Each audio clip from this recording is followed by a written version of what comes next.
Mummy जी, जब आप मेरे पीठ पीछे मेरा कमरा चेक कर चुकी हैं, तो भला आप क्यों पूछ रही हैं कि मेरे पास ये सामान है या नहीं है?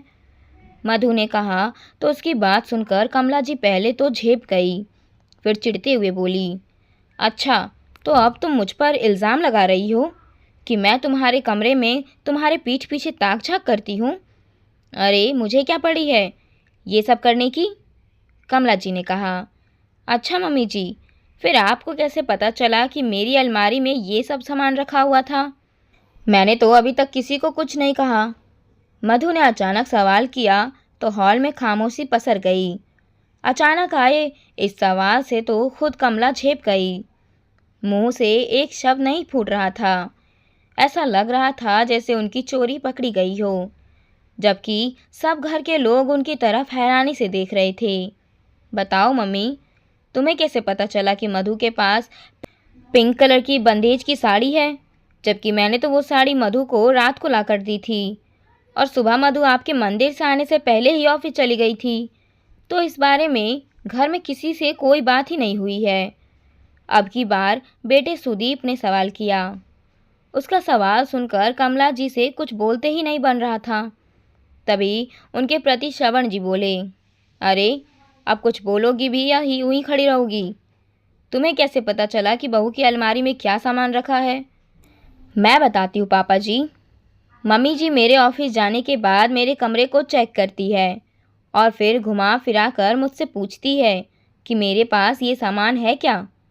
और अगर मैं मना कर देती हूँ कि मेरे पास नहीं है, तो फिर 2-3 दिन तक मुंह फुलाकर रहती है। बात बात पर गुस्सा होती रहती है।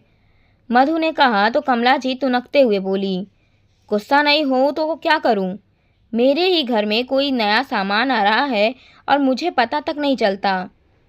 अरे कम से कम घर के बड़ों को तो पता होना चाहिए ना कि क्या सामान आ रहा है।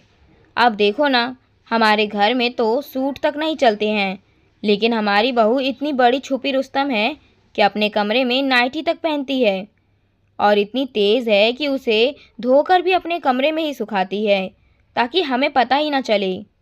बस करो तुम, क्या बोले जा रही हो? अरे जो भी करती है अपने कमरे में करती है, तुम्हें उससे क्या समस्या है? श्रवण जी बोले, क्यों समस्या नहीं होगी मुझे? ये खुद तो छुप छुप के काम करती है ही सही। मेरे बेटे को भी उसने अपने जैसा बना लिया है। अब वो तक मुझे नहीं बताता। कमला जी की बात सुनकर सुदीप भी झेप गया और बस इतना ही बोला, मम्मी अब मैं शादीशुदा हूँ, क्या मैं आपको अपने कमरे की बातें भी आकर बताऊँगा? और कहकर अपने कमरे में चला गया। मुझे तुमसे ये उम्मीद नहीं थी। शर्म आनी चाहिए तुम्हें, अपनी ही बहू के कमरे को उसकी गैर हाजिरी में चेक करते हुए। कहकर श्रवण जी भी बाहर चले गए। कमला जी को अपनी गलती का एहसास कहाँ था, इसीलिए मुंह फुलाकर मधु से बोली, अब तो सुकून मिल गया ना तुझे घर में कलेश कराकर? मधु हैरानी से उनकी तरफ देखने लगी, पर वो तो अपनी ही टेक के साथ अपने कमरे में चली गई। मधु की शादी को 2 साल हो चुके थे, पर इन 2 सालों में वो कई बार ये बात नोटिस कर चुकी थी कि जो सामान वो अपनी अलमारी में जैसा छोड़कर जाती थी, वो उसे वैसा कभी नहीं मिलता था। उसके अलमारी में सामान ऊपर नीचे हो रखा होता था। फिर ये सोचकर रह जाती कि शायद जल्दबाजी में वो खुद ही ऐसा छोड़ कर गई होगी। लेकिन फिर उसके बाद कमला जी के जो सवाल आते थे, उसे सुनकर वो हैरान रह जाती थी। कई बातों से उसे लगता था कि मम्मी जी तो कहीं ऐसा नहीं करती, पर बोले कैसे, इसीलिए चुप रह जाती। शादी के बाद जब पहली राखी पर वो अपने मायके से लौट कर आई थी, तब उस समय मम्मी जी अपने मायके गई हुई थी। उसने अपनी विदाई लाकर अपनी अलमारी में ही रख दी थी। उसकी मम्मी ने उस समय उसे बेनटेक्स की चूड़ियाँ दी थी। जब शाम को कमला जी घर पर आई तो उसने साड़ियाँ तो उन्हें दिखा दी, पर वो चूड़ियाँ नहीं दिखाई थी। लेकिन 2 दिन बाद अचानक कमला जी ने कहा, बहू, भला अपनी बेटियों को सोने की परत वाली चूड़ियाँ कौन देता है? इसके बदले तो सोने की चूड़ियाँ ही दे देनी चाहिए थी। अचानक कमला जी ने कहा तो मधु हैरान होकर उनकी तरफ देखने लगी, पर उसे याद नहीं आ रहा था कि उसने वो चूड़ियाँ कब उन्हें दिखाई थी। उसके मन में चल रही इस बात को समझकर कमला जी ने कहा, अरे बहू, तूने बताई तो थी, वो चूड़ियाँ साड़ी के साथ।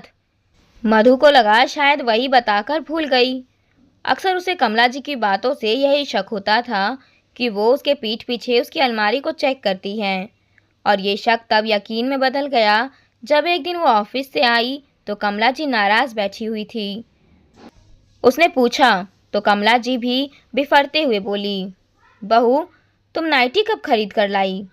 हमारे यहाँ तो कोई सूट भी नहीं पहनता, और तुम हो कि नाइटी पहन रही हो, वो भी हमारी मर्जी के खिलाफ। पता नहीं हमारे पीठ पीछे क्या क्या करती होगी। मम्मी जी, आपको कैसे पता? मधु ने धीरे से कहा। उसका सवाल सुनकर कमला जी सकपकाते हुए बोली, पता नहीं चलेगा क्या? मेरे ही घर में ही तो तुम ये हरकतें करती हो, अपने कमरे में ही धोकर सुखाती हो, पता नहीं चलेगा मुझे? और बात को वहीं ख़त्म कर वो अपने कमरे में चली गई। लेकिन मधु को अच्छे से याद था कि वो आज उसने नाइटी धोकर नहीं सुखाई है। वह अपने कमरे में गई भी, और सच में उसने नाइटी धोकर नहीं सुखाई थी। उसने शाम को सुदीप से कहा तो सुदीप इस बात को मानने को तैयार ही नहीं था। दूसरे दिन ऑफिस जाने से पहले उसने अपनी अलमारी को ताला लगाना चाहा तो सुदीप ने डांट दिया, तुम मेरी मम्मी पर शक कर रही हो? कोई ज़रूरत नहीं है ताला लगाने की।